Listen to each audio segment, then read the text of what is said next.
Celsius, Fahrenheit ಮತ್ತು ಕೆಲ್ವಿನ್ಗಿರುವ ಸಂಬಂಧ C degree, F degree ಮತ್ತು ಕೆ. ನೀರು ಘನಿಸುವ ಬಿಂದು 0 ಡಿಗ್ರಿ ಸೆಂಟಿಗ್ರೇಡ್. ನೀರಿನ ಕುದಿ ಬಿಂದು 100 ಡಿಗ್ರಿ ಸೆಂಟಿಗ್ರೇಡ್. ಮಾನವ ದೇಹದ ತಾಪ 37 ಡಿಗ್ರಿ ಸೆಂಟಿಗ್ರೇಡ್. ಉಷ್ಣತಾಮಾಪಕವನ್ನು ಮೊದಲು ರಚಿಸಿದವರು ಗೆಲಿಲಿಯೋ. ಗೆಲಿಲಿಯೋ ರಚಿಸಿದ ಉಷ್ಣತಾಮಾಪಕದ ಹೆಸರು ಉಷ್ಣದರ್ಶಕ. ತಾಪಮಾಪಕದ ಲೋಮನಳಿಕೆಯಲ್ಲಿ ನುಲಿಕೆಯನ್ನು ಹೊಂದಿರುವ ತಾಪಮಾಪಕ ವೈದ್ಯಕೀಯ ತಾಪಮಾಪಕ. ಒಂದು ದಿನದಲ್ಲಿ ಕಡಿಮೆ ಮತ್ತು ಹೆಚ್ಚು ಉಷ್ಣತೆಯನ್ನು ಅಳೆಯಲು ಬಳಸುವ ತಾಪಮಾಪಕ ಗರಿಷ್ಠ ಕನಿಷ್ಠ ತಾಪಮಾಪಕ. ಜೂಲ್ನ ಜೊತೆಗೆ ಬಳಕೆಯಲ್ಲಿರುವ ಉಷ್ಣದ ಮತ್ತೊಂದು ಏಕಮಾನ ಯಾವುದು? ಕ್ಯಾಲರಿ. ನೀರಿನ ಉಷ್ಣವನ್ನು ಕೊಟ್ಟಾಗ ಏನಾಗುತ್ತದೆ? ಆವಿಯಾಗುತ್ತದೆ. ನೀರಿನ ಉಷ್ಣವನ್ನು ತೆಗೆದಾಗ ಏನಾಗುತ್ತದೆ? ಮಂಜುಗಡ್ಡೆಯಾಗುತ್ತದೆ. ನೀರಿನ ತಾಪವನ್ನು 0 ಡಿಗ್ರಿಯಿಂದ 4 ಡಿಗ್ರಿ ಸೆಂಟಿಗ್ರೇಡ್ವರೆಗೆ ಏರಿಸಿದಾಗ ಅದು ಸಂಕೋಚಿಸುತ್ತದೆ. ನೀರಿನ ತಾಪವನ್ನು 4 ಡಿಗ್ರಿ ಸೆಂಟಿಗ್ರೇಡಿಂದ 0 ಡಿಗ್ರಿ ಸೆಂಟಿಗ್ರೇಡ್ಗೆ ಇಳಿಸಿದಾಗ ನೀರು ವ್ಯಾಕೋಚಿಸುತ್ತದೆ. ಈ ವಸ್ತುಗಳಲ್ಲಿ ಉಷ್ಣ ವ್ಯಾಕೋಚನೆ ಹೆಚ್ಚಾಗಿರುತ್ತದೆ ಘನಗಳಲ್ಲಿ. ತೆಳ್ಳನೆಯ ತಂತಿ ಅಥವಾ ಸಲಾಕೆಯ ರೂಪದಲ್ಲಿರುವ ವಸ್ತುವನ್ನು ಕಾಯಿಸಿದಾಗ ಅದರ ಉದ್ದ ಹೆಚ್ಚಾಗುವುದಕ್ಕೆ ಡ್ಯಾಶ್ ಎನ್ನುವರು ರೇಖೀಯ ವ್ಯಾಕೋಚನೆ. ಘನವಸ್ತುಗಳಲ್ಲಿ ಉಂಟಾಗುವ 3 ವಿಧದ ವ್ಯಾಕೋಚನೆಗಳು: ರೇಖೀಯ ವ್ಯಾಕೋಚನೆ, ವಿಸ್ತೀರ್ಣ ವ್ಯಾಕೋಚನೆ, ಗಾತ್ರ ವ್ಯಾಕೋಚನೆ. ದ್ರವ ಮತ್ತು ಅನಿಲಗಳಲ್ಲಿ ಮಾತ್ರ ಕಂಡುಬರುವ ವ್ಯಾಕೋಚನೆ ಗಾತ್ರ ವ್ಯಾಕೋಚನೆ. ಬಿಸಿಯಾದ ದ್ರವಗಳನ್ನು ಸಾಗಿಸುವ ಲೋಹದ ಕೊಳವೆಗಳನ್ನು ಸುರುಳಿಸುತ್ತಿರುತ್ತಾರೆ, ಕಾರಣ ಉಷ್ಣ ವ್ಯಾಕೋಚನೆ ಮತ್ತು ಸಂಕುಚನೆಯಿಂದ ಕೊಳವೆಯು ಬರಿದಾಗಬಾರದೆಂದು. ಗುಪ್ತೋಷ್ಣದ ವಿದ್ಯುನ್ಮಾನವನ್ನು ಪತ್ತೆ ಹಚ್ಚಿದವರು ಜೋಸೆಫ್ ಬ್ಲಾಕ್. ಉಪ್ಪಿನ ಪರ್ಯಾಪ್ತ ದ್ರಾವಣದ ಘನೀಕರಣ ಬಿಂದು 23 ಸೆಂಟಿಗ್ರೇಡ್. ರೈಲು ಹಳಿಯಲ್ಲಿ 2 ರೈಲು ಕಂಬಗಳ ನಡುವೆ ಸ್ವಲ್ಪ ಜಾಗವನ್ನು ಬಿಟ್ಟಿರುತ್ತಾರೆ, ಕಾರಣ ಉಷ್ಣದಿಂದ ಕಂಬಿ ವ್ಯಾಕೋಚಿಸಿದಾಗ ಅದು ಹಿಗ್ಗುತ್ತದೆ. ಶೀತ ವಲಯದಲ್ಲಿ ತಾಪ ತುಂಬ ಕಡಿಮೆ ಆದಾಗ ನೀರಿನ ಕೊಳವೆಗಳು ಒಡೆದು ಹೋಗುತ್ತವೆ, ಕಾರಣ ಕಡಿಮೆ ತಾಪದಲ್ಲಿ ಕೊಳವೆಯು ಸಂಕೋಚಿಸುತ್ತದೆ. ಒಂದು ವಸ್ತುವಿನ ಎಲ್ಲ ಅಣುಗಳ ಚಲನಶಕ್ತಿಯ ಮೊತ್ತ ಉಷ್ಣಗ್ರಾಹ್ಯತೆ. ಏಕಮಾನ ದ್ರವ್ಯರಾಶಿ ಹಬೆಯ ತಾಪ ಬದಲಾವಣೆ ಇಲ್ಲದೆ ನೀರಿನ ರೂಪಕ್ಕೆ ಪರಿವರ್ತನೆಯಾದಾಗ ಅದು ಹೊರಬಿಡುವ ಉಷ್ಣ ಪರಿಮಾಣವೇ ಹಬೆಯ ದ್ರವನ ಗುಪ್ತೋಷ್ಣ. ಮಂಜುಗಡ್ಡೆ ಹಾಕಲ್ಪಟ್ಟ ಹಣ್ಣಿನ ರಸವು ತಂಪಾಗಿರಲು ಇದರ ಅನ್ವಯ ಕಾರಣ ಗುಪ್ತೋಷ್ಣ. ಹಬೆ ಎಂಜಿನನ್ನು ಬಳಕೆಗೆ ತಂದ ಮೊದಲಿಗ ಥಾಮಸ್ ಸಾವೇರಿ. ಗಣಿಗಳಿಂದ ನೀರನ್ನು ಹೊರಕ್ಕೆ ಹಾಯಿಸಲು ಬಾವಿಗಳಿಂದ ನೀರೆತ್ತಲು ಇವು ಬಳಕೆಯಾಗುತ್ತಿದ್ದವು ಹಬೆ ಎಂಜಿನ್. ಹಬೆ ಎಂಜಿನ್ನನ್ನು ಸಿಲಿಂಡರ್ಗೆ ಇದನ್ನು ಜೋಡಿಸಿರುತ್ತಾರೆ ಪಿಸ್ಟನ್. ಸಿಲಿಂಡರ್ ಮತ್ತು ಬಾಯ್ಲರ್ ನಡುವಿನ ಕವಾಟ ಆಗಮ ಕವಾಟ. ಸಿಲಿಂಡರ್ ಮತ್ತು ಸಾಂದ್ರಕದ ನಡುವಿನ ಕವಾಟ ನಿರ್ಗಮ ಕವಾಟ.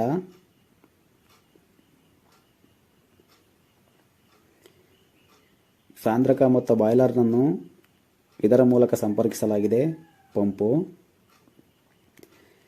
ಹಬೆ ಎಂಜಿನಿನ ಸಿಲಿಂಡರ್ನಲ್ಲಿರುವ ಪಿಸ್ಟನ್ನನ್ನು ಚೂರು ತಳ್ಳುವ ಶಕ್ತಿ ಹಬೆ. ಹಬೆ ಎಂಜಿನಿನ ಸಿಲಿಂಡರ್ನಲ್ಲಿರುವ ಪಿಸ್ಟನನ್ನು ಹೊರತಳ್ಳುವ ಹೊಡೆತವೇ ವ್ಯಾಕೋಚಕ ಹೊಡೆತ. ಸಿಲಿಂಡರ್ನಿಂದ ಹಬೆಯ ಸಾಂದ್ರಕದೊಳಕ್ಕೆ ತಳ್ಳಲ್ಪಟ್ಟು ಹೊಡೆತ ನಿಷ್ಕಾಶ ಹೊಡೆತ. ಹಬೆ ಎಂಜಿನನ್ನು ಸಣ್ಣ ಯಂತ್ರಗಳಿಗೆ ಜೋಡಿಸಲು ಆಗುವುದಿಲ್ಲ, ಏಕೆ? ಗಾತ್ರದಲ್ಲಿ ದೊಡ್ಡದು. ಹಬೆ ಎಂಜಿನಿನ ಸಿಲಿಂಡರ್ಗಳ ಸಿಡಿಯುವ ಅಪಾಯವಿರುತ್ತದೆ. ಅಧಿಕ ಒತ್ತಡದಲ್ಲಿ ಹಬೆ ಶೇಖರಣವಾಗಿರುತ್ತದೆ. ಇಂಧನ ಕಾರ್ಬೋರೇಟರ್ನಿಂದ ಸಿಲಿಂಡರ್ನೊಳಗೆ ಪ್ರವೇಶಿಸುವುದು ಯಾವ ಹೊಡೆತ? ಭುಕ್ತಿ ಹೊಡೆತ.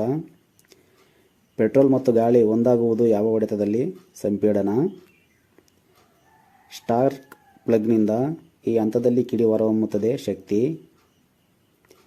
ನಿರ್ಗಮ ಕವಾಟ ತೆರೆಯಲ್ಪಡುವುದು ಈ ಹಂತದಲ್ಲಿ, ನಿಷ್ಕಾಶ. ಇಂಜಿನ್ನಿಗೆ ಅಗತ್ಯವಾಗಿ ಬೇಕಾದ ಆರಂಭಿಕ ಚಲನಶಕ್ತಿಯನ್ನು ಒದಗಿಸುವುದು ಇದು, ಒತ್ತು ಪ್ರಾರಂಭಿಕ ಅಥವಾ ವಿದ್ಯುತ್ ಪ್ರಾರಂಭಿಕ. ಡೀಸೆಲ್ ಎಂಜಿನ್ನಲ್ಲಿ ಯಾವುದರ ಬದಲು ಇಂಧನ ಇಂಜೆಕ್ಷನ್ ಪಂಪ್ ಅಳವಡಿಸಲಾಗಿದೆ? ಸ್ಟಾರ್ಕ್ ಪ್ಲಗ್ ಮತ್ತು ಕಾರ್ಬೊರೇಟರ್. ಡೀಸೆಲ್ ಇಂಜಿನ್ಗೆ ಕಾರ್ಬೊರೇಟರ್ನ ಅಗತ್ಯವಿರುವುದಿಲ್ಲ, ಏಕೆ? ಇಂಧನ ಇಂಜೆಕ್ಷನ್ ಪಂಪ್ ಇರುತ್ತದೆ.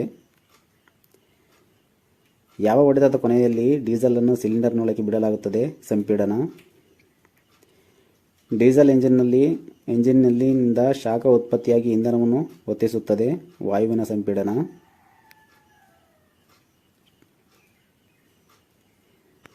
ದೋಷಯುಕ್ತ ಕಾರ್ಬೊರೇಟರ್ನಿಂದ ಈ ಹೊಡೆತಕ್ಕೆ ತೊಂದರೆ ಉಂಟಾಗುತ್ತದೆ. ಸಂಪೀಡನ. ಡೀಸೆಲ್ ಎಂಜಿನ್ನಲ್ಲಿ ಡ್ಯಾಶ್ನಿಂದ ಶಾಖ ಉತ್ಪತ್ತಿಯಾಗಿ ಇಂಧನವನ್ನು ಹೊತ್ತಿಸುತ್ತದೆ. ವಾಯುವಿನ ಸಂಪೀಡನ. ದೋಷಯುಕ್ತ ಕಾರ್ಬೊರೇಟರ್ನಿಂದ ಈ ಹೊಡೆತಕ್ಕೆ ತೊಂದರೆ ಉಂಟಾಗುತ್ತದೆ. ಸಂಪೀಡನ. ಪೆಟ್ರೋಲ್ ಮತ್ತು ಗಾಳಿ ಸರಿಯಾದ ಪ್ರಮಾಣದಲ್ಲಿ ಎಂಜಿನ್ನೊಳಕ್ಕೆ ಪ್ರವೇಶಿಸುವಂತೆ ಇದು ಮಾಡುತ್ತದೆ. ಕಾರ್ಬೊರೇಟರ್. ಪೆಟ್ರೋಲ್ ಎಂಜಿನಿನ ದಕ್ಷತೆ ಎಷ್ಟು? 40%. ಹಬೆ ಎಂಜಿನಿನ ದಕ್ಷತೆ ಎಷ್ಟು? 15%. ಒತ್ತಡದಲ್ಲಿ ನೀರಿನ ಕುದಿಯುವ ಬಿಂದು ಹೆಚ್ಚಾಗುತ್ತದೆ. ಒಂದು ಘನದ್ರವವು ಸಂಪೂರ್ಣವಾಗಿ ಕರಗಿ ದ್ರವವಾಗಲು ಅದು ಪಡೆದುಕೊಂಡ ಉಷ್ಣ ದ್ರವೀಕರಣ ಗುಪ್ತೋಷ್ಣ. ಮಂಜುಗಡ್ಡೆಯ ದ್ರವೀಕರಣ ಗುಪ್ತೋಷ್ಣ 8 ಕ್ಯಾಲೋರಿ ಗ್ರಾಂ. 1 ಗ್ರಾಂ ಮಂಜುಗಡ್ಡೆಯು 0 ಡಿಗ್ರಿನಲ್ಲಿ ಪೂರ್ಣವಾಗಿ ಕರಗಿ ನೀರಾಗಲು ಅದಕ್ಕೆ ನೀಡಬೇಕಾದ ಶಾಖ 80 ಕ್ಯಾಲೋರಿ. ಸಮುದ್ರ ಮಟ್ಟದಲ್ಲಿ ಶುದ್ಧ ನೀರಿನ ಕುದಿಯುವ ಬಿಂದು 100 ಸೆಂಟಿಗ್ರೇಡ್. ಸಮುದ್ರ ಮಟ್ಟಕ್ಕಿಂತ ಎತ್ತರದ ಪ್ರದೇಶದಲ್ಲಿ ನೀರಿನ ಕುದಿಯುವ ಬಿಂದು 100 ಡಿಗ್ರಿ ಸೆಂಟಿಗ್ರೇಡ್ಗಿಂತ ಕಡಿಮೆ. ಪಾದರಸ್ತ ಬದಲಾಗಿ ತಾಪಮಾಪಕದಲ್ಲಿ ದ್ರವವನ್ನು ತುಂಬಿರುತ್ತಾರೆ. ಮದ್ಯಸಾರ. ಬಿಸಿಯಾದ ಅಣುಗಳು ತಮ್ಮ ಪಕ್ಕದಲ್ಲಿರುವ ಅಣುಗಳಿಗೆ ಶಾಖವನ್ನು ವರ್ಗಾಯಿಸುವ ವಿಧದ ಶಾಖ ಪ್ರಸಾರ ಉಷ್ಣವಾಹನ. ಒಂದು ಮಧ್ಯವರ್ತಿಯಲ್ಲಿ ಕಣಗಳ ಚಲನೆಯಿಂದ ಶಾಖವು ಪ್ರಸಾರವಾಗುವ ವಿಧಾನ ಸಂವಹನ. ದ್ರವ ಮತ್ತು ಅನಿಲಗಳಲ್ಲಿ ಸಾಮಾನ್ಯವಾಗಿ ಆಗುವ ಶಾಖ ಪ್ರಸಾರವಾಗುವ ವಿಧಾನ ಸಂವಹನ. ಬಿಸಿಯಾದ ವಸ್ತುವಿನಿಂದ ತಣ್ಣನೆಯ ವಸ್ತುವಿಗೆ ಶಾಖ ಪ್ರಸಾರವಾಗುವ ವಿಧ ವಿಕಿರಣ. ಶಬ್ದ. ಇದರಿಂದ ಶಬ್ದ ಉಂಟಾಗುತ್ತದೆ. ವಸ್ತುಗಳ ಕಂಪನದಿಂದ ಉಂಟಾಗುತ್ತದೆ. ಶಬ್ದವು ಈ ರೀತಿಯಾಗಿ ಪ್ರಸಾರವಾಗುತ್ತದೆ ಅಲೆಗಳ ರೂಪದಲ್ಲಿ. ಶಬ್ದ ಪ್ರಸಾರಕ್ಕೆ ಇದು ಅವಶ್ಯಕ ಮಾಧ್ಯಮ. ಗಾಳಿಯಲ್ಲಿ ಶಬ್ದದ ವೇಗವು ಪ್ರತಿ ಸೆಕೆಂಡಿಗೆ 330 ಮೀಟರ್. ಗುಡುಗು ಮತ್ತು ಮಿಂಚುಗಳು ಒಟ್ಟಿಗೆ ಉಂಟಾದರೂ ಮಿಂಚು ಮೊದಲು ಕಾಣಿಸಲು ಕಾರಣ ಗಾಳಿಯಲ್ಲಿ ಬೆಳಕಿನ ವೇಗ ಅತಿ ಹೆಚ್ಚು. ಪ್ರತಿಫಲನ ಹೊಂದಿದ ಶಬ್ದವೇ ಪ್ರತಿಫಲನ. ಶಬ್ದದ ಅನುಭವವು ನಮ್ಮ ಕಿವಿಯಲ್ಲಿ ಉಳಿಯುವ ಸಮಯ 1 ರಿಂದ 10 ಸೆಕೆಂಡುಗಳ ಕಾಲ. ಪ್ರತಿಧ್ವನಿಯು ಕೇಳಬೇಕಾದರೆ ಪ್ರತಿಫಲಿಸುವ ಮೇಲ್ಮೈ ಹಾಗೂ ಶಬ್ದ ಉಂಟಾಗುತ್ತಿರುವ ಸ್ಥಳಕ್ಕೂ ಇರಬೇಕಾದ ಕನಿಷ್ಠ ದೂರ 17 ಮೀಟರ್. ಚಿಕ್ಕ ಕೋಣೆಯಲ್ಲಿ ನಾವು ಪ್ರತಿಧ್ವನಿಯನ್ನು ಕೇಳಲಾಗದೇ ಇರಲು ಕಾರಣ ಮೂಲ ಶಬ್ದ ಮತ್ತು ಪ್ರತಿಫಲಿತ ಶಬ್ದವು ಕಿವಿಯ ತಮಟೆಯ ಮೇಲೆ 1 ರಿಂದ 10 ಸೆಕೆಂಡುಗಳ ಕಾಲಾಂತರದೊಳಗೆ ಬೀಳುತ್ತದೆ.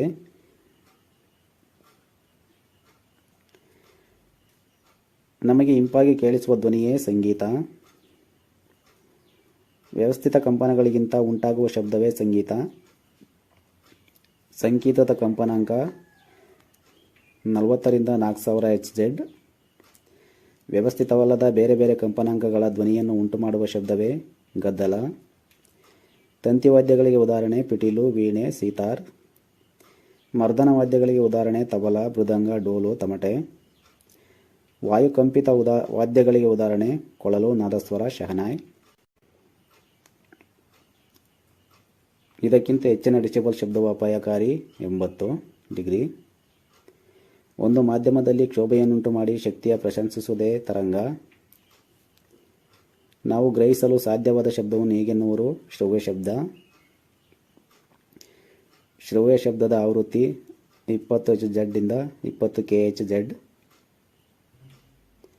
20 kHz ಗಳಿಗಿಂತ ಹೆಣ್ಣಿನ ಆವೃತ್ತಿ ಶ್ರವಣಾತೀತ ಶಬ್ದ. ಶ್ರವಣಾತೀತ ಶಬ್ದ ಆವೃತ್ತಿ 20 kHz ಇಂದ 5 × 10⁵ kHz. ಡ್ಯಾಶ್ಗಳಿಗಿಂತ ಕಡಿಮೆ ಆವೃತ್ತಿಯ ಶಬ್ದವನ್ನು ಹೀಗೆನ್ನುವರು ಇನ್ಫ್ರಾಸ್ಟಾನಿಕ್ಸ್. ಶ್ರವಣಾತೀತ ಶಬ್ದಗಳ ಅಧ್ಯಯನ ಮಾಡುವ ವಿಜ್ಞಾನದ ವಿಭಾಗ ಅಲ್ಟ್ರಾಸಾನಿಕ್ಸ್.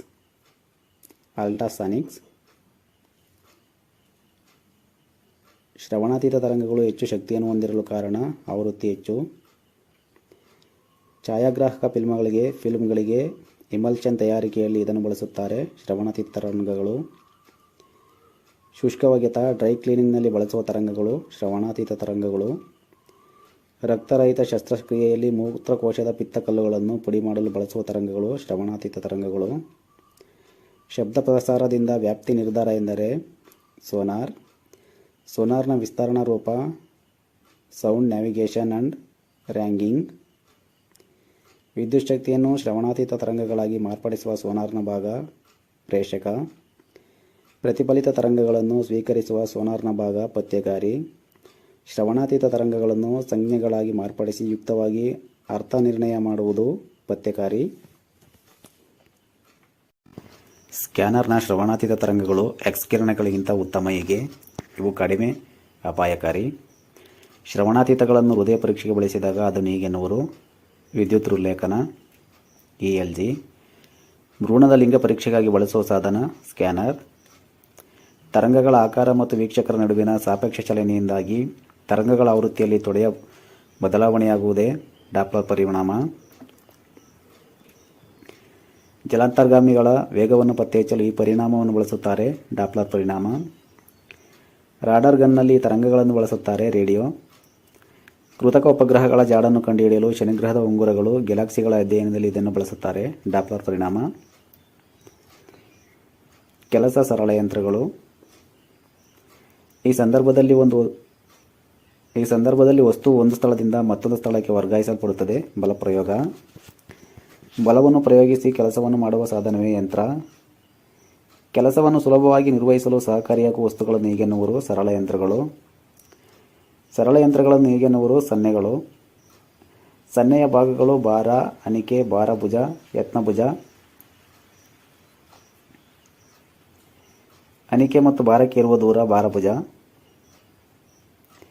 ಅಣಿಕೆ ಮತ್ತು ಯತ್ನಕ್ಕೆ ಇರುವ ದೂರ ಯತ್ನಭುಜ. ಭಾರ ಹಾಗೂ ಯತ್ನಗಳ ನಡುವೆ ಅಣಿಕೆ ಇರುವ ಸನ್ನೆ ಮೊದಲನೆಯ ವಿಧದ ಸಸ್ನೆ. ಯತ್ನಭುಜದ ಉದ್ದವನ್ನು ಹೆಚ್ಚು ಮಾಡಿದಂತೆಲ್ಲ ಭಾರವನ್ನು ಎತ್ತಲು ಸುಲಭ.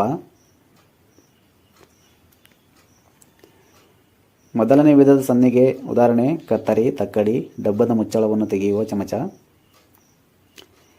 ತಗಡುಗಳನ್ನು ಕತ್ತರಿಸುವ ಕತ್ತರಿಯ ಯತ್ನಭುಜವು ಭಾರಭುಜಕ್ಕಿಂತ ತುಂಬ ಉದ್ದವಾಗಿರಲು ಕಾರಣ ಕಠಿಣವಾದ ತಗಡನ್ನು ಸ್ವಲ್ಪ ಯತ್ನದಿಂದ ಕತ್ತರಿಸಬಹುದು.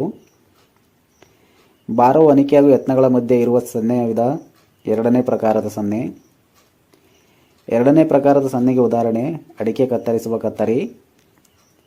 ಅಡಿಕೆ ಕತ್ತರಿಸುವ ಕತ್ತರಿಯಲ್ಲಿ ಯಾವಾಗಲೂ ಯತ್ನಭುಜವು ಭಾರಭುಜಕ್ಕಿಂತ ದೊಡ್ಡದಾಗಿರುತ್ತೆ. ಯತ್ನವು ಭಾರ ಮತ್ತು ಅಣಿಕೆಗಳ ಮಧ್ಯದಲ್ಲಿರುವ ಸನ್ನೆಯ ವಿಧ ಮೂರನೆಯ ಪ್ರಕಾರದ ಸನ್ನೆ. ಮೂರನೆಯ ಪ್ರಕಾರದ ಸನ್ನೆಯಲ್ಲಿ ಯತ್ನಭುಜವು ಭಾರಭುಜಕ್ಕಿಂತ ಯಾವಾಗಲೂ ಚಿಕ್ಕದಾಗಿರುವುದು. ಮೂರನೆಯ ಪ್ರಕಾರದ ಸನ್ನೆಯಲ್ಲಿ ಯತ್ನಭುಜವು ಭಾರಭುಜಕ್ಕಿಂತ ಯಾವಾಗಲೂ ಚಿಕ್ಕದಾಗಿರುವುದು. ಭಾರವಾದ ಪೆಟ್ಟಿಗೆಯೊಂದನ್ನು ಟ್ರಂಕ್ನಲ್ಲಿ ಇಡಲು ಉಪಯೋಗಿಸಬಹುದಾದ ಒಂದು ಸರಳ ಯಂತ್ರ ಇಳಿಜಾರು. ಬಾವಿಯಿಂದ ನೀರನ್ನು ಸೇರಲು ಬಳಸುವ ಸರಳ ಯಂತ್ರ, ನೀರನ್ನು ಸೇದಲು ಬಳಸುವ ಸರಳ ಯಂತ್ರ ರಾಟೆ. ಬಾಗಿಲು ಮತ್ತು ಕಿಟಕಿಗಳನ್ನು ಜೋಡಿಸಲು ಬಳಸುವ ಸರಳ ಯಂತ್ರ ಸ್ಕ್ರೂ. ಸರಳ ಯಂತ್ರದಲ್ಲಿ ಅತಿ ಪ್ರಮುಖವಾದದ್ದು ಚಕ್ರ. ನೆರಳು ಮತ್ತು ಗ್ರಹಣಗಳು. ಅಪಾರದರ್ಶಕ ವಸ್ತುಗಳು ಬೆಳಕಿಗೆ ತಡೆಯಾದಾಗ ಉಂಟಾಗುವುದೇ ನೆರಳು. ನೆರಳಿನ ಮಧ್ಯಭಾಗವು ಅತಿ ಕಪ್ಪಾಗಿರುವ ಪ್ರದೇಶವೇ ಪೂರ್ಣಛಾಯೆ. ಪೂರ್ಣಛಾಯೆಯ ಸುತ್ತಲಿನ ನಸು ನೆರಳಿನ ಪ್ರದೇಶವೇ ಖಂಡಛಾಯೆ. ವಸ್ತು ಮತ್ತು ಪರದೆಯ ನಡುವಿನ ಅಂತರ ಕಡಿಮೆಯಾದಂತೆ ಖಂಡಛಾಯೆ ಪ್ರದೇಶದ ವಿಸ್ತೀರ್ಣ ಹೆಚ್ಚುತ್ತದೆ. ಇಂದಿನ ಕಾಲದಲ್ಲಿ ಗ್ರಹಗಳು ಉಂಟಾದಾಗ ಸೂರ್ಯ ಚಂದ್ರರನ್ನು ಇವು ನುಂಗುತ್ತವೆ ಎಂದು ಜನರು ನಂಬಿದ್ದರು. ರಾಹುಕೇತು. ಸೂರ್ಯ ಮತ್ತು ಚಂದ್ರರ ನಡುವೆ ಭೂಮಿಯು ಬಂದಾಗ ಉಂಟಾಗುವ ಗ್ರಹಣ ಚಂದ್ರಗ್ರಹಣ. ಭೂಮಿಯ ಪೂರ್ಣ ನೆರಳಿನ ಪೂರ್ಣಛಾಯಾ ಪ್ರದೇಶದಲ್ಲ ಈ ರೀತಿಯ ಚಂದ್ರಗ್ರಹಣವಾಗುತ್ತದೆ ಪೂರ್ಣ ಚಂದ್ರಗ್ರಹಣ. ಚಂದ್ರಗ್ರಹಣವು ಈ ದಿನದಲ್ಲಿ ಮಾತ್ರ ಉಂಟಾಗುತ್ತದೆ ಹುಣ್ಣಿಮೆ. ಸೂರ್ಯ ಮತ್ತು ಭೂಮಿಯ ನಡುವೆ ಚಂದ್ರ ಬಂದಾಗ ಉಂಟಾಗುವ ಗ್ರಹಣ ಸೂರ್ಯಗ್ರಹಣ. ಬೆಳಕು ಯಾವಾಗಲೂ ಈ ನೇರದಲ್ಲಿಯೇ ಚಲಿಸುತ್ತದೆ ಸರಳ ರೇಖೆ. ಗ್ರಹಣ ಉಂಟಾಗಲು ಬೆಳಕಿನ ಈ ಸ್ವಭಾವವೇ ಕಾರಣ ಸರಳ ರೇಖಾ ಪ್ರಸರಣ. ಗಣಕಯಂತ್ರ ಕಂಪ್ಯೂಟರ್. ಕಂಪ್ಯೂಟರ್ನ ಜನಕ ಚಾರ್ಲ್ಸ್ ಬ್ಯಾಬೇಜ್. ಕಂಪ್ಯೂಟರ್ಗೆ ಆದೇಶಗಳನ್ನು ಕೊಡುವ ಒಂದು ಗಣನೆ ಪ್ರೋಗ್ರಾಂ ಕ್ರಮವಿಧಿ. ಕಂಪ್ಯೂಟರ್ ಕಂಡುಹಿಡಿಯಲು ನೇರವಾದ ಸಾಧನ ಕಂಪ್ಯೂಟರ್ನ ಮೊಟ್ಟಮೊದಲ ರೂಪ ಅಬಾಕಸ್. ಕಂಪ್ಯೂಟರ್ನ ಜನಕ ಚಾರ್ಲ್ಸ್ ಬೇಬೇಜ್ ಯಾವ ದೇಶದವನು? ಇಂಗ್ಲೆಂಡ್. ಕಂಪ್ಯೂಟರ್ನಲ್ಲಿ ಅಕ್ಷರಗಳ, ಅಂಕೆಗಳ ಮತ್ತು ಚಿತ್ರಗಳ ಮೂಲಕ ಮಾಹಿತಿಯನ್ನು ತೋರಿಸಲು ಬಳಸುವ ಭಾಗ ಮಾನಿಟರ್ ಅಥವಾ ಸ್ಕ್ರೀನ್. ಸಾಮಾನ್ಯವಾಗಿ ಕಂಪ್ಯೂಟರ್ನ ಸ್ಕ್ರೀನ್ನಲ್ಲಿರುವ ಅಡ್ಡಸಾಲು ಮತ್ತು ಕಂಬಸಾಲುಗಳು 25 ರಿಂದ 80. ಸ್ಕ್ಯಾನರ್ನ ಶ್ರವಣಾತೀತ ತರಂಗಗಳು ಎಕ್ಸ್ ಕಿರಣಗಳಿಗಿಂತ ಉತ್ತಮ. ಹೀಗೆ ಇವು ಕಡಿಮೆ ಅಪಾಯಕಾರಿ. ಶ್ರವಣಾತೀತಗಳನ್ನು ಹೃದಯ ಪರೀಕ್ಷೆಗೆ ಬಳಸಿದಾಗ ಅದನ್ನು ಹೀಗೆನ್ನುವರು: ವಿದ್ಯುತ್ ಉಲ್ಲೇಖನ ELG. ಭ್ರೂಣದ ಲಿಂಗ ಪರೀಕ್ಷೆಗಾಗಿ ಬಳಸುವ ಸಾಧನ ಸ್ಕ್ಯಾನರ್. ತರಂಗಗಳ ಆಕಾರ ಮತ್ತು ವೀಕ್ಷಕರ ನಡುವಿನ ಸಾಪೇಕ್ಷ ಚಲನೆಯಿಂದಾಗಿ ತರಂಗಗಳ ಆವೃತ್ತಿಯಲ್ಲಿ ತೊಡೆಯ ಬದಲಾವಣೆಯಾಗುವುದೇ ಡಾಪ್ಲರ್ ಪರಿಣಾಮ. ಜಲಾಂತರ್ಗಾಮಿಗಳ ವೇಗವನ್ನು ಪತ್ತೆಹಚ್ಚಲು ಈ ಪರಿಣಾಮವನ್ನು ಬಳಸುತ್ತಾರೆ, ಡಾಪ್ಲರ್ ಪರಿಣಾಮ. ರಾಡಾರ್ ಗನ್ನಲ್ಲಿ ತರಂಗಗಳನ್ನು ಬಳಸುತ್ತಾರೆ, ರೇಡಿಯೋ. ಕೃತಕ ಉಪಗ್ರಹಗಳ ಜಾಡನ್ನು ಕಂಡುಹಿಡಿಯಲು ಶನಿಗ್ರಹದ ಉಂಗುರಗಳು, ಗ್ಯಾಲಕ್ಸಿಗಳ ಅಧ್ಯಯನದಲ್ಲಿ ಇದನ್ನು ಬಳಸುತ್ತಾರೆ, ಡಾಪ್ಲರ್ ಪರಿಣಾಮ. ಕೆಲಸ ಸರಳ ಯಂತ್ರಗಳು. ಈ ಸಂದರ್ಭದಲ್ಲಿ ವಸ್ತು ಒಂದು ಸ್ಥಳದಿಂದ ಮತ್ತೊಂದು ಸ್ಥಳಕ್ಕೆ ವರ್ಗಾಯಿಸಲ್ಪಡುತ್ತದೆ, ಬಲಪ್ರಯೋಗ.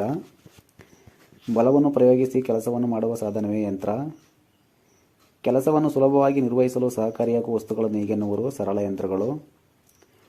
ಸರಳ ಯಂತ್ರಗಳನ್ನು ಹೀಗೆನ್ನುವರು: ಸನ್ನೆಗಳು. ಸನ್ನೆಯ ಭಾಗಗಳು ಭಾರ, ಅಣಿಕೆ, ಭಾರಭುಜ, ಯತ್ನಭುಜ. ಅಣಿಕೆ ಮತ್ತು ಭಾರಕ್ಕೆ ಇರುವ ದೂರ ಭಾರಭುಜ. ಅಣಿಕೆ ಮತ್ತು ಯತ್ನಕ್ಕೆ ಇರುವ ದೂರ ಯತ್ನಭುಜ. ಭಾರ ಹಾಗೂ ಯತ್ನಗಳ ನಡುವೆ ಅಣಿಕೆ ಇರುವ ಸನ್ನೆ ಮೊದಲನೆಯ ವಿಧದ ಸಸ್ನೆ. ಯತ್ನಭುಜದ ಉದ್ದವನ್ನು ಹೆಚ್ಚು ಮಾಡಿದಂತೆಲ್ಲ ಭಾರವನ್ನು ಎತ್ತಲು ಸುಲಭ. ಮೊದಲನೇ ವಿಧದ ಸನ್ನೆಗೆ ಉದಾಹರಣೆ ಕತ್ತರಿ, ತಕ್ಕಡಿ, ಡಬ್ಬದ ಮುಚ್ಚಳವನ್ನು ತೆಗೆಯುವ ಚಮಚ. ತಗಡುಗಳನ್ನು ಕತ್ತರಿಸುವ ಕತ್ತರಿಯ ಯತ್ನಭುಜವು ಭಾರಭುಜಕ್ಕಿಂತ ತುಂಬ ಉದ್ದವಾಗಿರಲು ಕಾರಣ. ಕಠಿಣವಾದ ತಗಡನ್ನು ಸ್ವಲ್ಪ ಯತ್ನದಿಂದ ಕತ್ತರಿಸಬಹುದು. ಭಾರವು ಅಣಿಕೆ ಹಾಗೂ ಯತ್ನಗಳ ಮಧ್ಯೆ ಇರುವ ಸನ್ನೆಯ ವಿಧ ಎರಡನೇ ಪ್ರಕಾರದ ಸನ್ನೆ. ಎರಡನೇ ಪ್ರಕಾರದ ಸನ್ನೆಗೆ ಉದಾಹರಣೆ ಅಡಿಕೆ ಕತ್ತರಿಸುವ ಕತ್ತರಿ. ಅಡಿಕೆ ಕತ್ತರಿಸುವ ಕತ್ತರಿಯಲ್ಲಿ ಯಾವಾಗಲೂ ಯತ್ನಭುಜವು ಭಾರಭುಜಕ್ಕಿಂತ ದೊಡ್ಡದಾಗಿರುತ್ತೆ. ಯತ್ನವು ಭಾರ ಮತ್ತು ಅಣಿಕೆಗಳ ಮಧ್ಯದಲ್ಲಿರುವ ಸನ್ನೆಯ ವಿಧ ಮೂರನೆಯ ಪ್ರಕಾರದ ಸನ್ನೆ. ಮೂರನೆಯ ಪ್ರಕಾರದ ಸನ್ನೆಯಲ್ಲಿ ಯತ್ನಭುಜವು ಭಾರಭುಜಕ್ಕಿಂತ ಯಾವಾಗಲೂ ಚಿಕ್ಕದಾಗಿರುವುದು. ಮೂರನೆಯ ಪ್ರಕಾರದ ಸನ್ನೆಯಲ್ಲಿ ಯತ್ನಭುಜವು ಭಾರಭುಜಕ್ಕಿಂತ ಯಾವಾಗಲೂ ಚಿಕ್ಕದಾಗಿರುವುದು. ಭಾರವಾದ ಪೆಟ್ಟಿಗೆಯೊಂದನ್ನು ಟ್ರಂಕ್ನಲ್ಲಿ ಇಡಲು ಉಪಯೋಗಿಸಬಹುದಾದ ಒಂದು ಸರಳ ಯಂತ್ರ ಇಳಿಜಾರು. ಬಾವಿಯಿಂದ ನೀರನ್ನು ಸೇರಲು ಬಳಸುವ ಸರಳ ಯಂತ್ರ, ನೀರನ್ನು ಸೇದಲು ಬಳಸುವ ಸರಳ ಯಂತ್ರ ರಾಟೆ. ಬಾಗಿಲು ಮತ್ತು ಕಿಟಕಿಗಳನ್ನು ಜೋಡಿಸಲು ಬಳಸುವ ಸರಳ ಯಂತ್ರ ಸ್ಕ್ರೂ. ಸರಳ ಯಂತ್ರದಲ್ಲಿ ಅತಿ ಪ್ರಮುಖವಾದದ್ದು ಚಕ್ರ.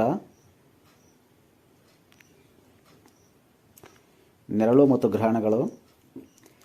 ಅಪಾರದರ್ಶಕ ವಸ್ತುಗಳು ಬೆಳಕಿಗೆ ತಡೆಯಾದಾಗ ಉಂಟಾಗುವುದೇ ನೆರಳು. ನೆರಳಿನ ಮಧ್ಯಭಾಗವು ಅತಿ ಕಪ್ಪಾಗಿರುವ ಪ್ರದೇಶವೇ ಪೂರ್ಣಛಾಯೆ. ಪೂರ್ಣಛಾಯೆಯ ಸುತ್ತಲಿನ ನಸು ನೆರಳಿನ ಪ್ರದೇಶವೇ ಖಂಡಛಾಯೆ. ವಸ್ತು ಮತ್ತು ಪರದೆಯ ನಡುವಿನ ಅಂತರ ಕಡಿಮೆಯಾದಂತೆ ಖಂಡಛಾಯೆ ಪ್ರದೇಶದ ವಿಸ್ತೀರ್ಣ ಹೆಚ್ಚುತ್ತದೆ. ಇಂದಿನ ಕಾಲದಲ್ಲಿ ಗ್ರಹಗಳು ಉಂಟಾದಾಗ ಸೂರ್ಯ ಚಂದ್ರರನ್ನು ಇವು ನುಂಗುತ್ತವೆ ಎಂದು ಜನರು ನಂಬಿದ್ದರು. ರಾಹುಕೇತು. ಸೂರ್ಯ ಮತ್ತು ಚಂದ್ರರ ನಡುವೆ ಭೂಮಿಯು ಬಂದಾಗ ಉಂಟಾಗುವ ಗ್ರಹಣ ಚಂದ್ರಗ್ರಹಣ. ಭೂಮಿಯ ಪೂರ್ಣ ನೆರಳಿನ ಪೂರ್ಣಛಾಯಾ ಪ್ರದೇಶದ್ದಲ್ಲ ಈ ರೀತಿಯ ಚಂದ್ರಗ್ರಹಣವಾಗುತ್ತದೆ ಪೂರ್ಣ ಚಂದ್ರಗ್ರಹಣ. ಚಂದ್ರಗ್ರಹಣವು ಈ ದಿನದಲ್ಲಿ ಮಾತ್ರ ಉಂಟಾಗುತ್ತದೆ, ಹುಣ್ಣಿಮೆ. ಸೂರ್ಯ ಮತ್ತು ಭೂಮಿಯ ನಡುವೆ ಚಂದ್ರ ಬಂದಾಗ ಉಂಟಾಗುವ ಗ್ರಹಣ ಸೂರ್ಯಗ್ರಹಣ. ಬೆಳಕು ಯಾವಾಗಲೂ ಈ ನೇರದಲ್ಲಿರುತ್ತದೆ, ನೇರದಲ್ಲಿಯೇ ಚಲಿಸುತ್ತದೆ, ಸರಳ ರೇಖೆ. ಗ್ರಹಣ ಉಂಟಾಗಲು ಬೆಳಕಿನ ಈ ಸ್ವಭಾವವೇ ಕಾರಣ, ಸರಳ ರೇಖಾ ಪ್ರಸರಣ.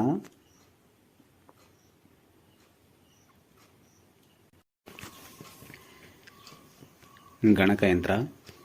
ಕಂಪ್ಯೂಟರ್ನ ಜನಕ ಚಾರ್ಲ್ಸ್ ಬೇಬೇಜ್. ಕಂಪ್ಯೂಟರ್ಗೆ ಆದೇಶಗಳನ್ನು ಕೊಡುವ ಒಂದು ಗಣವೇ ಪ್ರೋಗ್ರಾಂ, ಕ್ರಮವಿಧಿ. ಕಂಪ್ಯೂಟರ್ ಕಂಡುಹಿಡಿಯಲು ನೇರವಾದ ಸಾಧನ. ಕಂಪ್ಯೂಟರ್ನ ಮೊಟ್ಟಮೊದಲ ರೂಪ ಅಬಾಕಸ್. ಕಂಪ್ಯೂಟರ್ನ ಜನಕ ಚಾರ್ಲ್ಸ್ ಬೇಬೇಜ್ ಯಾವ ದೇಶದವರು? ಇಂಗ್ಲೆಂಡ್. ಕಂಪ್ಯೂಟರ್ನಲ್ಲಿ ಅಕ್ಷರಗಳ, ಅಂಕೆಗಳ ಮತ್ತು ಚಿತ್ರಗಳ ಮೂಲಕ ಮಾಹಿತಿಯನ್ನು ಬಳಸುವ ಭಾಗ ಮಾನಿಟರ್ ಅಥವಾ ಸ್ಕ್ರೀನ್. ಸಾಮಾನ್ಯವಾಗಿ ಕಂಪ್ಯೂಟರ್ನ ಸ್ಕ್ರೀನ್ನಲ್ಲಿರುವ ಅಡ್ಡಸಾಲು ಮತ್ತು ಕಂಬಸಾಲುಗಳು 25 ರಿಂದ 80. ಕಂಪ್ಯೂಟರ್ ಸ್ಕ್ರೀನ್ನಲ್ಲಿ ಕಂಡುಬರುವ ಸಣ್ಣ ಸಣ್ಣ ಚುಕ್ಕೆಗಳು ಪಿಕ್ಸೆಲ್. ಕಂಪ್ಯೂಟರ್ ಹೃದಯ ಮತ್ತು ಮೆದುಳು ಯಾವುದು? CPU, central processing unit. ವಿಷಯವನ್ನು ಬಾಣದ ಗುರುತಿನಿಂದ ತೋರಿಸಲು ಮತ್ತು ಆಯ್ಕೆ ಮಾಡಲು ಬಳಸುವ ಕಂಪ್ಯೂಟರ್ನ ಭಾಗ ಮೌಸ್. ಕಂಪ್ಯೂಟರ್ನ 4 ವಿಧಗಳು: micro computer, mini computer, main frame computer, super computer. Brief ಕೇಸ್ನಲ್ಲಿ ತುಂಬಿಕೊಂಡು ಹೋಗುವ ಕಂಪ್ಯೂಟರ್ ಮೈಕ್ರೋ ಕಂಪ್ಯೂಟರ್. ಲ್ಯಾಪ್ಟಾಪ್ ಈ ವಿಧದ ಕಂಪ್ಯೂಟರ್ ಮೈಕ್ರೋ ಕಂಪ್ಯೂಟರ್. ವೈಯಕ್ತಿಕ ಕಂಪ್ಯೂಟರ್ಗಳು ಈ ವಿಧದ ಕಂಪ್ಯೂಟರ್ ಮೈಕ್ರೋ ಕಂಪ್ಯೂಟರ್. ಕಂಪ್ಯೂಟರ್ನ ಭಾಗಗಳನ್ನು ಹೀಗೆನ್ನುವರು: ಹಾರ್ಡ್ವೇರ್. ಕಂಪ್ಯೂಟರ್ ಕೆಲಸ ಮಾಡುವಂತೆ ನೀಡುವ ಆದೇಶ ಸಾಫ್ಟ್ವೇರ್. ಒಂದು ಕಂಪ್ಯೂಟರ್ನಿಂದ ಇನ್ನೊಂದಕ್ಕೆ ದತ್ತಾಂಶವನ್ನು ವರ್ಗೀಕರಿಸಲು ಬಳಸುವ ವಸ್ತುಗಳು floppy disk, CD, hard disc.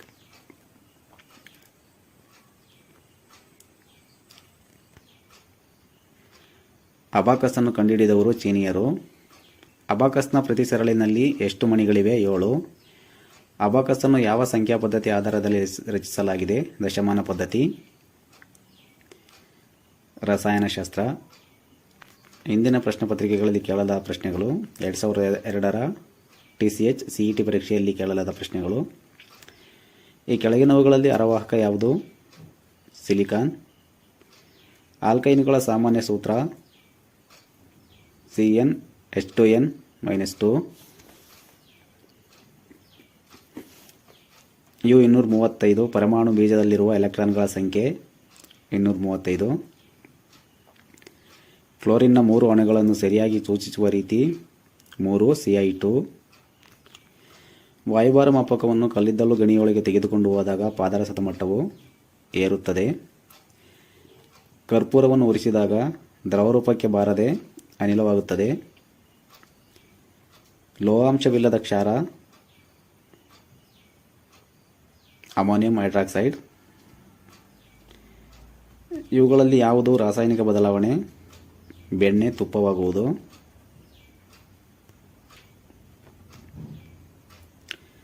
2003ರ TCH CET ಪರೀಕ್ಷೆಯಲ್ಲಿ ಕೇಳಲಾದ ಪ್ರಶ್ನೆಗಳು: ಅಡಿಗೆ ಸೋಡಾದ ಮತ್ತೊಂದು ಹೆಸರು ಸೋಡಿಯಂ ಬೈಕಾರ್ಬೋನೇಟ್. ಅತಿ ಹಗುರವಾದ ಅನಿಲ ಜಲಜನಕ. ಮದ್ದಿನ ಪುಡಿ ಇದರ ಮಿಶ್ರಣವಾಗಿದೆ. ಪೊಟ್ಯಾಷಿಯಂ ನೈಟ್ರೇಟ್, ಗಂಧಕ, ಇದ್ದಿಲು. ನೀರಿಗೆ ಗಡಸುತನವನ್ನು ತಂದುಕೊಡಬಲ್ಲ ಲವಣ CaHCO3-2. ಇಂಧನಕ್ಕಾಗಿ ಬಳಸುವ ಗ್ಯಾಸೋಲಿನ್ನಲ್ಲಿ ಹೆಚ್ಚು ಅಪೇಕ್ಷಿತ ಹೈಡ್ರೋಕಾರ್ಬನ್ ಕವಲು ಸರಪಳಿ ಹೈಡ್ರೋಕಾರ್ಬನ್. ಸಬ್ಸ್ಕ್ರೈಬ್ ಮಾಡಿ.